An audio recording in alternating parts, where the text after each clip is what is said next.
रिया कबीर को धोखा दे देती है और बाद में खुद ही पछताती है। वो सोचती है कि मैंने उसके साथ में धोखा करा और वो क्योंकि रिया सच में मोहब्बत करती है। और उसके बाद में जब घर में सब कुछ हंगामा हो जाता है और सबको पता चल जाता है कि रिया ने कबीर के साथ क्या किया है, तो सब कहते हैं कि रिया ने अपने बाप की मौत का बदला लिया है कबीर से और सब जगह बदनामी होती है। रिया की परिवार की भी और कबीर के परिवार की भी, दोनों ही परिवारों की अच्छी खासी बदनामी होती है। फिर कबीर की माँ बेना आती है। वो रिया की जो बहन है अस्मा, वो कहती है कि हमारी बहन को तलाक चाहिए और हमें भी तलाक चाहिए। तो वो तलाक के पेपर लेकर के चली जाती है और कहती है कबीर से कि ठीक है, उसे तलाक चाहिए तो उसे तलाक दे दो। साथ ही साथ सिकंदर से कहकर जाती है कि तुम्हारी एक बहन तो तलाक याफ्ता बैठी है, दूसरी के ऊपर भी तुमने अपना ही नुकसान करा, मेरा कोई नुकसान नहीं हुआ, इसमें भी तुम्हारा ही नुकसान है। दूसरी के ऊपर भी तुमने तलाक याफ्ता का ही इल्ज़ाम लेकर के सारी ज़िंदगी ऐसे ही बिठाना है।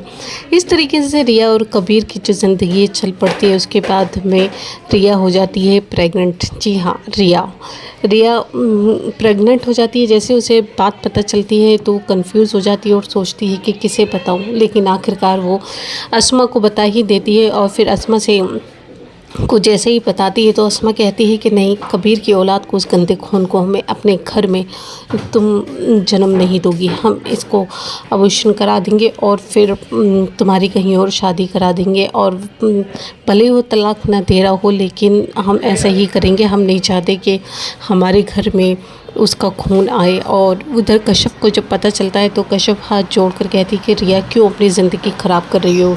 रिया, कबीर तुमसे सच में मोहब्बत करता है, अगर उसे ऐसे ही करना होता वो कब का तुम्हें तलाक दे करके दूसरी शादी कर लेता, और वो बाद में भी कर लेता तुम्हारे होते हुए भी। लेकिन शायद तुम्हें समझ नहीं आ रहा है कि तुम चाहती क्या हो। रिया, मत करो अपनी ज़िंदगी ख़राब। लेकिन रिया को कश्यप की बात भी समझ नहीं आती है, उसकी समझ, उसकी बुद्धि सब ख़त्म हो जाती है, उसका सोचना सब ख़त्म हो चुका है। उसको समझ नहीं आ रहा है कि आखिर चल क्या रहा है उसकी ज़िंदगी में, क्योंकि एक तरफ उसे कबीर, दूसरी तरफ अस्मा बहका रही है। कबीर सच का आईना दिखा रहा है लेकिन अस्मा बहका रही है। अस्मा, उसे पता नहीं कौन सी ज़िंदगी, उसका जो आने वाली जो तकदीर है उसे ख़राब करना चाहती है, उसका फ्यूचर ख़राब कर रही है। जैसी वो खुद है ऐसे ही वो उसे भी करना चाहती है। पता नहीं, वो अपनी ही बहन से ऐसा लगता है जैसे बदला ले रही है।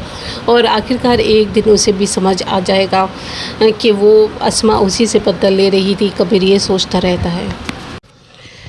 रिया कबीर को धोखा दे देती है और बाद में खुद ही पछताती है। वो सोचती है कि मैंने उसके साथ में धोखा करा और वो क्योंकि रिया सच में मोहब्बत करती है। और उसके बाद में जब घर में सब कुछ हंगामा हो जाता है और सबको पता चल जाता है कि रिया ने कबीर के साथ क्या किया है, तो सब कहते हैं कि रिया ने अपने बाप की मौत का बदला लिया है कबीर से और सब जगह बदनामी होती है।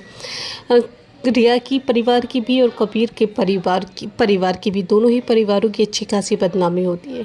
फिर कबीर की माँ बेना आती है। वो रिया की जो बहन है अस्मा, वो कहती है कि हमारी बहन को तलाक चाहिए और हमें भी तलाक चाहिए। तो वो तलाक के पेपर लेकर के चली जाती है और कहती है कबीर से कि ठीक है, उसे तलाक चाहिए तो उसे तलाक दे दो।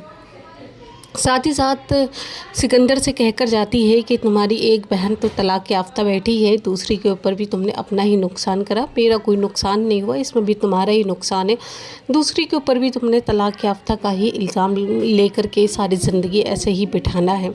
इस तरीके से रिया और कबीर की जो ज़िंदगी चल पड़ती है। उसके बाद में रिया हो जाती है प्रेग्नेंट। जी हाँ, रिया प्रेग्नेंट हो जाती है। जैसे उसे बात पता चलती है तो कंफ्यूज हो जाती है और सोचती है कि किसे बताऊं, लेकिन आखिरकार वो अस्मा को बता ही देती है। और फिर अस्मा से को जैसे ही बताती है तो अस्मा कहती है कि नहीं, कबीर की औलाद